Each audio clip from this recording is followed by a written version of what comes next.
Let's do it now. Turn up the volume nice and loud. Cause we are controlling transmission with dance beats and R&B. You're in the mix with Lil Drummer Girl. With your host, Dawn Marie. In the mix. Dawn Marie. Conga Kurty's in the house, everyone. But this is Conga Kurty, Curtis Parsons from the HIRIE Band, and he's the percussionist. And I have to tell you, he freaking rocks. So let's get moving and grooving. You know, we don't have that much time together, so I just wanted to ask a few questions because I want the guys out there to know what you're up to, and I'm hoping that your family, everybody's okay and safe where you are. Yeah. Are you in Hawaii now, or where are you? I'm in Portland, Oregon. In Oregon, okay. Portland, Oregon. I moved up here in October from San Diego. Nice. I got this job offer to do like growing hemp, and I'm in the fields, and we're on 10 acres, and our heart overalls, you know, in the morning, and getting out in the fields. And That's cool. awesome. Yeah. That's awesome. I've been wanting to get out there. I hear it's just so pretty up there. But so that Jesse, I know, has been wanting to get out there too, so maybe we can get out there together sometime and check it out. Anytime. Awesome. Thank you. Yeah, you guys staying busy, but you know, there's a couple things that I'm kind of sad about, but nowhere near what most of the world is dealing with right now. So it's kind of hard because I'm kind of like I don't mind quarantine so bad because I'm always like stuck inside and doing my own thing anyways. I'm out in nature where nobody is most of the time. So they shut down the beaches for a while, you know, and like it almost sounds kind of like, you know, foolish to say the things that I'm sad about, like the gym, the beach. The mountain. I hear you. You know, but oh shit. I heard a few months ago that you guys had a new release. Can you tell us about it?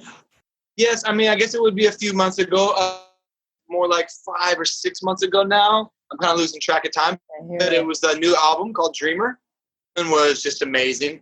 So much stuff. I think the last time we talked, Dreamer hadn't quite came out yet. We were still working on it, and you know, mostly the work behind it was Patricia and her whole team. You know, I have the easy job. Well, after they do all like the hard part, they'll bring it up and ask me to nice it up a little bit. But yeah, I mean, it's a total blessing to work with some of the people that were on the album and the producer, you know, Danny Collab. And, you know, he's done stuff with like Beck, and, you know, Patricia actually went to, I want to say Texas, or like it's called like a reggae recording ranch, and she brought some pretty heavy musicians with her to record like the basic bass of it. Nobody that was from the band, but just to do something a little bit different and get some different creation, and it turned out really well. I like the album a lot. That sounds pretty amazing. Have anything on the horizon for touring? Did they say anything about like future dates or anything like that? Well, we do have dates, and we do have stuff scheduled. I know that we were supposed to do some things in October, like I think it was Cali Roots, and I think, Vegas Roots, and a couple other ones. So what's happening in the music scene is they're all rescheduling, and they're doing it for a number of different reasons. You know, there's like the refund aspect, there's all kinds of stuff happening, but they're rescheduling with high hopes that the concerts will still happen, that music will still keep on going. But, you know, with me knowing a lot of people kind of on the inside, you know, I really believe it's going to be throughout the whole summer and probably the year, from what it sounds like to me, before we see any real bigger festivals. I think they're first going to start to bring on smaller little bar venues, which would be good for a lot of bands that play in smaller venues. Sure. And that's what it sounds like. But the big almost sounding like they're going to just like try to do away with those entirely, which is pretty sad. But I'm sure they're going to figure out some kind of club to get us together, whether if we're wearing masks or, you know, the future is kind of unknown with the music right now. I know, it's scary. It really is. And you guys were coming in to do the reggae festival, and it just happened like 2 weeks before it was supposed to go up, and I was so bummed out because I know we had scheduled an interview to do together. And that's when I'm like, well, the hell with it. I'm getting you on Zoom. I don't want to wait until I see you again, so we're going to get you on now. I know they said in October it's supposed to happen, but I'm hoping, like you say, maybe everybody wears a mask and they just do the right things things, and, you know, we can actually have a great time and party on.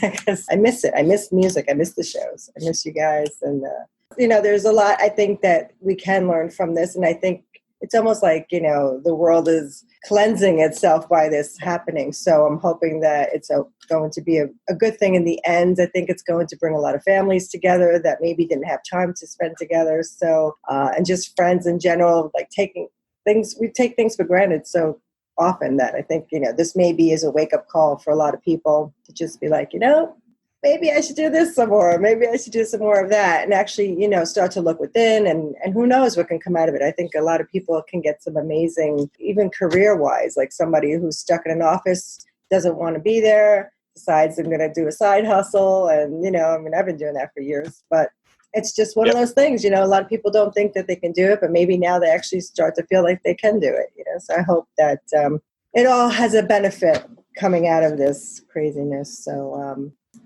let me just ask, so our drumsters can find out, how did you get into percussion? How did you get started? I started in the 6th grade and it was like the first time we were getting like different classes, right? We had like, you know, you had like different, I think it's like 6 periods a day or something. And then each period was like a different class. So I had a music class, and then the music class, I wanted to be a drummer. The teacher said I didn't have the rhythm, and he told me if I go home and practice and I come back and I prove myself that I will get the position. Took me about 2 weeks. I practiced it. I came back and I worked my way up to first chair. And by the 2nd year, I was in the specialty percussion band on a full drum jazz kit. It was in the jazz band. It was from there rocking. I bet your teacher just ate his words on that one, didn't he?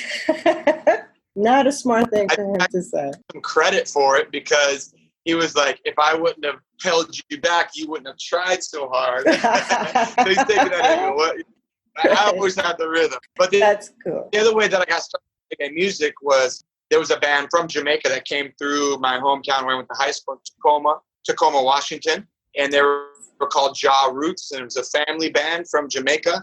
They were playing at a small coffee shop. And I busted out my dashiki and my drum, and I was like just kind of hanging out, and they fucking loved it. And it's just kind of what happened with a couple other bands is as soon as they hear some of the accents, they're like, hey, can you come to the studio next week? So that was kind of how that started. And I feel like a little kid on the school ground. You have to ask, hey, can I play? And they're just, you know, all the big kids are like, you know, wait your turn. And then when they finally let me, hey, this dude got some skills. Yeah, it's about, I definitely recommend that with anybody, no matter what it is that we're doing or that you're doing. You know, I mean, it's like I get told no more often than I get told yes. And if it's something that you believe in, you love, you know, my mom always told me, it's like, you can do anything you want. You can be anything you want. You can do anything you want. But obviously, the bigger your goals, the harder you're going to have to work.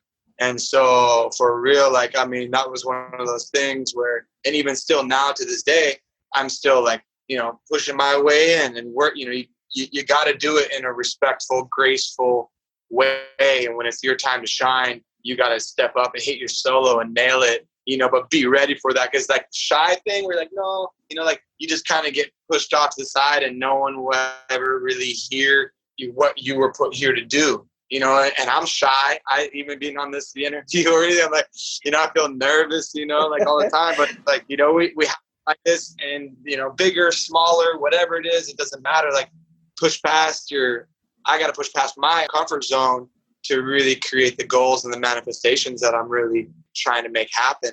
And even now, still percussion, I was told no on so many levels, but I'm like, okay.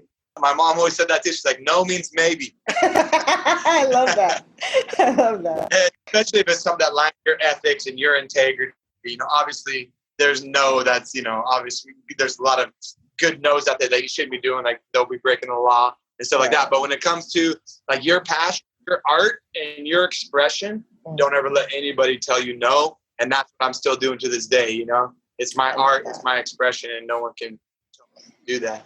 That is fantastic. And thank you for saying that, because I'm sure so many people get frustrated or they quit too soon because they can't handle the rejection. And, this whole business is nothing but rejection. Like you say, you get a lot more no's than you get a yes. But I remember when I was in real estate, when I was 19, my manager was like, Dawn Marie, you're going to hear 100 no's before you hear your first yes. And I was like, aha moment, So from that point, I realized, don't take it personally. Just do your thing and keep plugging away, because you never know. If you quit, it just could be right around the corner. And, why would somebody want to give that up when it could be had? And yes, and I always believe that, nothing good ever comes easy either.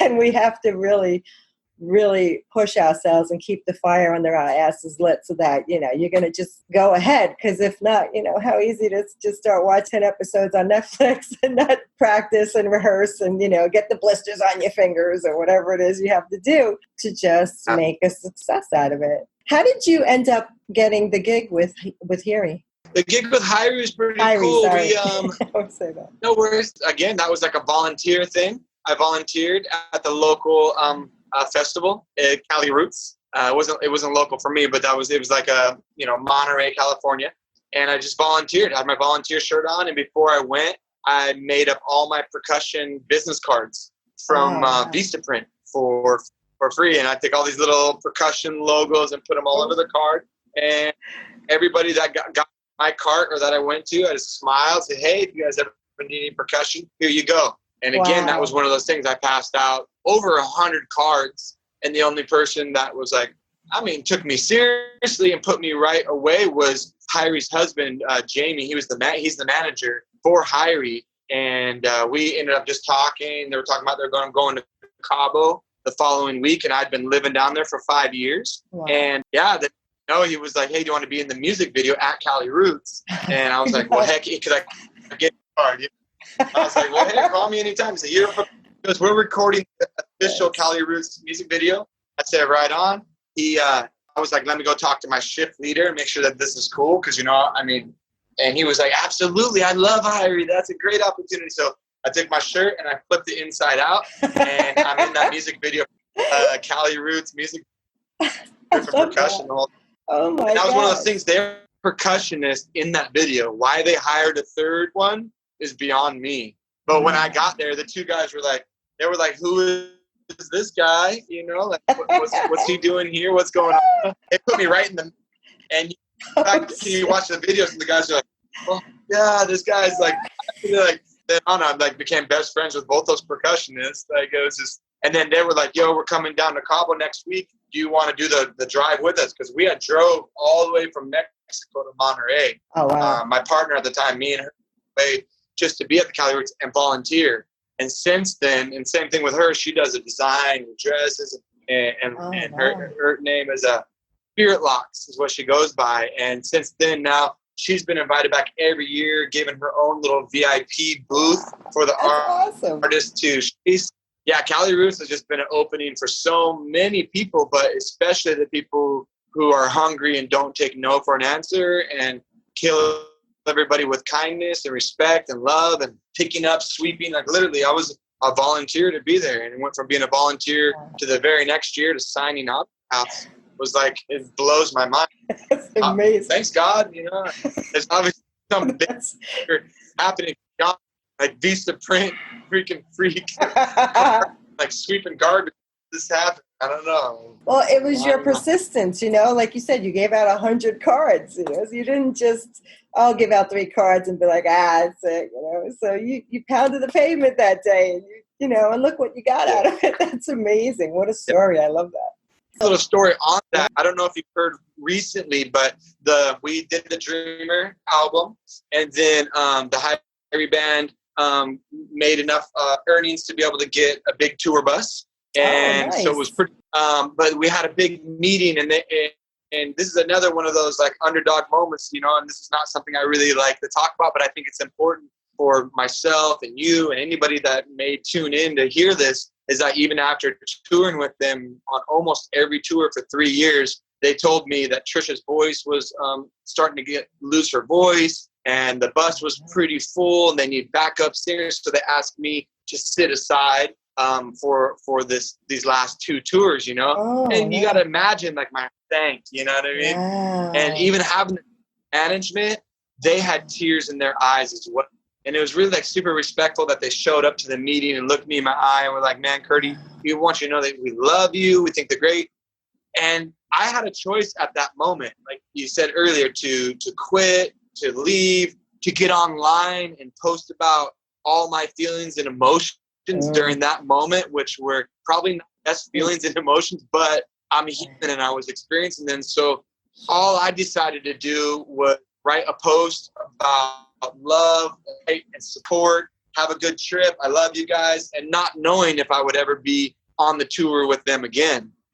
Sure enough, for Rise Up Florida, Reggae Rise Up Vegas, Cali Roots, all the big festivals, they called me up. Like a couple months later, I kind of felt like I was just sitting out in the cold, not knowing, you know, because everybody kind of like will say, never really know what's going to happen, you know. And that's one of those things too, where I felt persistent. But not only was my persistent, but it was really like calm on the outside while I was nervous and not necessarily freaking out, but having like, you know, anxious. Not the best thoughts and feelings. Anxious is a good word. And a couple months before, like, hey, we want to go over some ideas with these bigger festivals that have bigger stages, bigger budget, and we want to bring you out for these ones. And I was like, I almost felt like I was able to kind of breathe, you know, and not to say that all my cards, but that's definitely the project that I've given my all, you know, so much to, and, you know, being on the album, considering them. And I know they feel the same way about me. We consider each other more as a family rather than like a business relationship. So it's been cool. It's taught me a lot about business. So the next bands and people that I'm dealing with now are very business, you know. But someone like HIRIE, and also I want to mention Tomorrow's Bad Seeds, they were also on that tour to Mexico, that very first tour. So Tomorrow's Bad Seeds has been the same. Those 2 bands for me are the 2 bands that brought me into the SoCal reggae scene, where a lot, you know, all the rest, 9% were like, no. And my loving, persistent, and kindness, Tomorrow's Bad Seeds and HIRIE were the 2 bands to keep bringing me down to the One Love and bringing me to the dry digging. You know, HIRIE started to really have momentum. So the momentum with HIRIE was so much more, there was so much more busy with HIRIE over the last 3 years. But whenever Tomorrow's Bad Seeds had a budget, had a bigger stage, also they would call me up. So those 2 bands I consider family, and it's kind of one of those things. I'm not like, you know, business persistent. You know, with these 2 bands, I'm really love and family persistent and want to support them and see them succeed, whether it includes me or not, even though my ego is always trying to like rise to the top. And so it's been really cool. I mostly say this because I feel like a lot of people may or may not be in my situation, but find this opportunity coming up real soon. And I wouldn't really try to business chop with the first big band or momentum band that's really bringing you in, because that within itself is bigger than any monetary value. And still to this day, no matter what happens with those bands, I honestly feel like I just want to support them as a family, as a brother would. And then money comes like second or third. Love and support are like the top. And it's really helped me so much along the way. And a lot of the bands, you know, when we get put to the side, you know, we jump on our social media platform and we start having like a little like what are they, temper tantrum or something. But tantrums.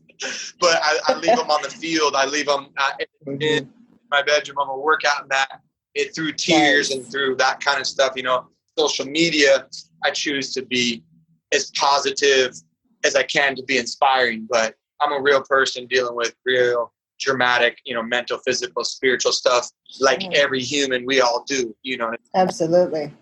And it, you know, we got to look at wounds and then be like, okay, you know what, stop the shit, get out, come on, get back in the program again. But no, that's great, because you could have really did some damage if you would have gone out there and said a bunch of negative stuff on your social media, and that could have just ruined the whole chance of ever going back with them.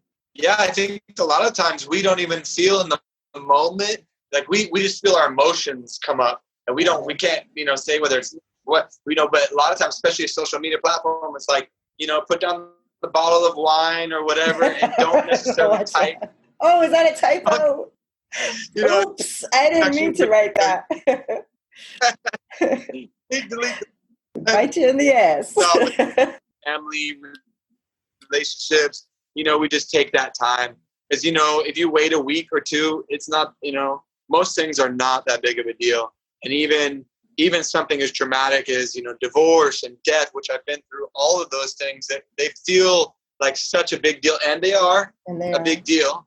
But the level of depth and big deal that they feel to us, sometimes if we just blah, blah, blah, blah, blah, you know, like verbal diarrhea or whatever they call it, you know, social diarrhea, whatever they call it, you know, like I just, you know, where even usually the first emotion that I feel is not always the right emotion, you know, and the more primal and artistic and more bigger heart we have, usually the first emotion is going to be our biggest feeling, and not necessarily, you know, the right one to express. You know, all feelings are loved and accepted, but I think for me especially, I give myself that time to gather my thoughts and be like, okay, this isn't as big a deal, and what I want to express to the world, especially through social media, is my best foot forward. I really want to see my friends, my family, whether I know you or not, like I want to see this world be a better place. So whatever I can do to keep pushing love, but you know, I'm more flawed than anybody I know. So even though I push this love and all this stuff, it's like I still deal with it on a daily basis. You know, it's like the devil on this side and the angel on that side. It's like, oh, which one's going to win today?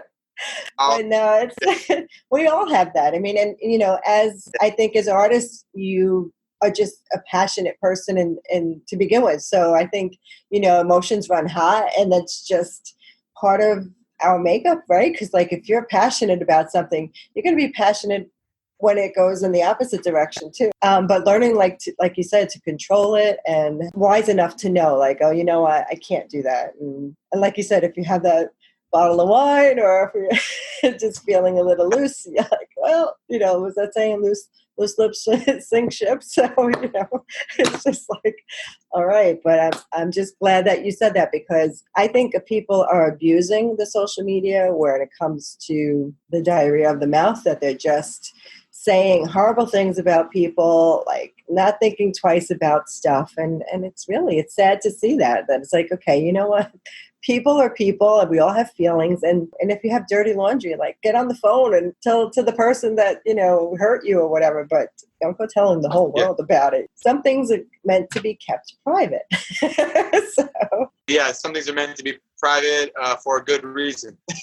Yes, exactly. Usually. Exactly. So let me ask you, I've got a new little segment here. It's called Dig It or Don't Dig It.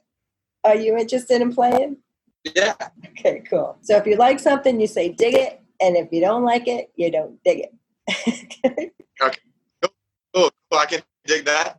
So you can dig that. I like that. Close talkers. I don't dig it. Drivers that tailgate. I don't dig it. Ripped jeans. I can dig it. You can dig it. Facial tattoos. I can dig it. People who take a lot of selfies. I don't dig it. People talking on their cell phones in indoor places. I don't dig it. Sex in unexpected places. I dig it. Dig it good. Long nails on women. I can dig it. Long nails on men. I don't dig it. Thank you for playing that. So tell me, our time is almost up. How can my wonderful drumsters stay in touch with you and follow you and see what's going on in your life? Yeah. Shoot on Instagram. It's Conga, like Conga, Conga Kurty, Kurty. I have maxed out on my Facebook friends. I think my actual friends are probably like 10, but somehow I got up to 5. So fortunately, I have a little community. Started up a fan page. It's called Conga Kurty and Friends on Facebook, and there's no limit of people that are on that. And we have some Conga Kurty merch, snapbacks and T-shirts and tank tops. And we have a bunch of stickers. We do free giveaways all the time, and just try to support positivity. Awesome. I'll make sure I put those in the show notes so that everybody can check it out and pick up the new album. And I can't wait to see you guys again. And I really hope that you guys will be back in October so that we can get our jam on. And I have a question for you. I know it's kind of on the spot, but do you have any percussion nearby that you can give us a little jingle? Do you want to play us a little something? Sure. Cool. Nice.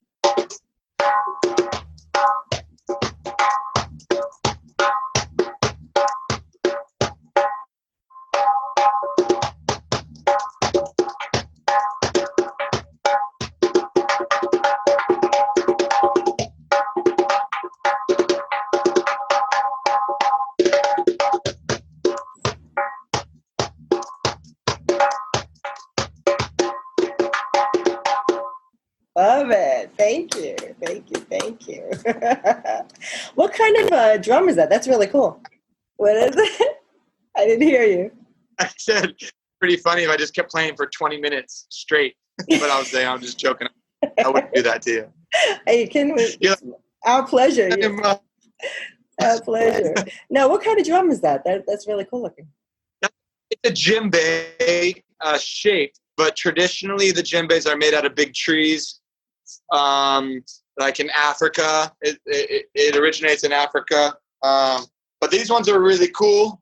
These Remo makes this one. Oh wow! And really cool because they don't kill any trees. They don't kill any animals for their skin. It's 100% synthetic. I really do dig the traditional drum. I totally support that for like medicinal, traditional reasons. But a lot of people, I don't know, like if you're going to be traveling a lot, these are like super lightweight, super durable. Everything that Remo makes these are from recycled equipment. And the head is waterproof, made from synthetic recycled equipment as well. So they're a really cool company. I'm hoping to get some kind of endorsement with them because their equipment is everywhere. And they're just super conscious. They're not, they don't feel like they have to go kill a bunch of trees and animals. And like I said, for traditional reasons, for ceremonial reasons, I personally am okay with that. But like the level of just production and killing and slaughtering, I feel needs to stop for sure. How long have they been making that? Because that's new to me. I didn't even know that was out. I mean, going on 20 years now. Really? Oh, wow. I've never seen them in the marketplace. I always see the traditional djembes out there. Yeah. Guitar Center carries a variety of them. All the Guitar Centers carries the Remos, the djembe rig, very nice too. Gotta go check that out and play one. Looks like fun. Is it a lot harder to play on your hands compared to the traditional drum? I like my hands much better. I feel much more connected. And percussion was my choice to change to percussion because I was a drum kit player. On my first band, Rise and Shine, all through college, I was a drum kit player the entire time. And I dig it, but it's way more difficult for me to play the drum kit. The percussion feels I feel very connected to my hand percussion. It's like a direct connection. I'm not sure what it is, but. How did you find the transition from the kit to the djembe? Like when you're timing and stuff like that? I love to I always felt like, because being the drum kit player, I was always doing my thing, right? Like I'm going out to the ocean or the woods on some random, monkey man trip in the jungle somewhere. And the band canceled shows because the drummer wasn't there. And I was like, well, how about this? I've always wanted to be a percussionist, like for the band anyways. And the band, again, they were like, no. So I was persistent. I put a post, everything, and like secretively hired a drummer that came to a live show because my band didn't even want to let anybody rehearse. And I was like, because I had a microphone, I back up vocals, like, okay, I'm going to take a little break. And for our next 3 songs, I had the drummer practice. He's going to come up and play these songs. And the band's looking at me like, are you kidding me? And I'm all smiling. He comes up and he just kills it, like nails every part perfect. And the band's like, fuck yeah. It was a college band, so punk rock reggae. from then on out, I played most of the shows, but when I wanted to go on one of my trips, we didn't have to cancel the show. So that was honestly how that kind of came about. But I was playing, I can remember the first time I really got into it was 15 years old at Rainbow Gathering. It was a big psychedelic fest with all these hippies from all over the country. Day parties and eat ass. And so like days and days. and I was like, from then on out, I was like, my drum kit skill transferred to that drum, and I knew from 14 years old that's what I want to do. Wow, that's really amazing, because I know like some people who play the kit, they don't like playing, any kind of hand instruments, and then there's people who play the hand instruments, they don't want to play a full kit. So it's interesting to see when one goes from one to the other. Like I like both of them, but I find that like my hands can't handle playing like too long. I think I have arthritis settling in. But playing the kit, I'm fine, because then it's like I've got my sticks and it works for me. But I wish I could do that, because it looks more rhythmic. It just feels like you could get into a trance when you're playing, and it's just it's really cool. But I can't wait to see you guys live again. And Kurty, thank you so much for being here. I really, really appreciate it and taking the time out. And if you have anything that you need to let me share with the guys out there watching and listening, please, just shoot me an email or a text or something, and I'll be sure to add it into the show notes. And right on. I wish you the best, and I hope you stay safe and well, and I hope to see you in October. Yeah. I'll see you soon. Thank you. I'll see you soon. See you soon. Bye. And to my drumsters out there, thank you so much for joining us. I really appreciate you being here. And don't forget to check the show notes for everything on Conga Kurty so that you can stay in touch and be in the know. And I'm so excited because I finally finished the book, and it's out. It's at 151secrets.com, and I'm selling it for $1 right now because I'm trying to raise some money for a couple of different fundraiser activities here. One is for No Kid Left Hungry, and the other one is for Project Girl, is to help women in human trafficking. So if you can help the efforts, I really appreciate it. Again, it's at 151secrets.com. It's not just an audiobook. You get a bunch of different bonuses with it, and there's a little video on there, so check it out. And I hope to see you on the next call. Until the next time, remember, it's never too late to live the life of your dreams and leave it trailblazing behind you. So rock on and rock out, and I'll catch you on the flip side.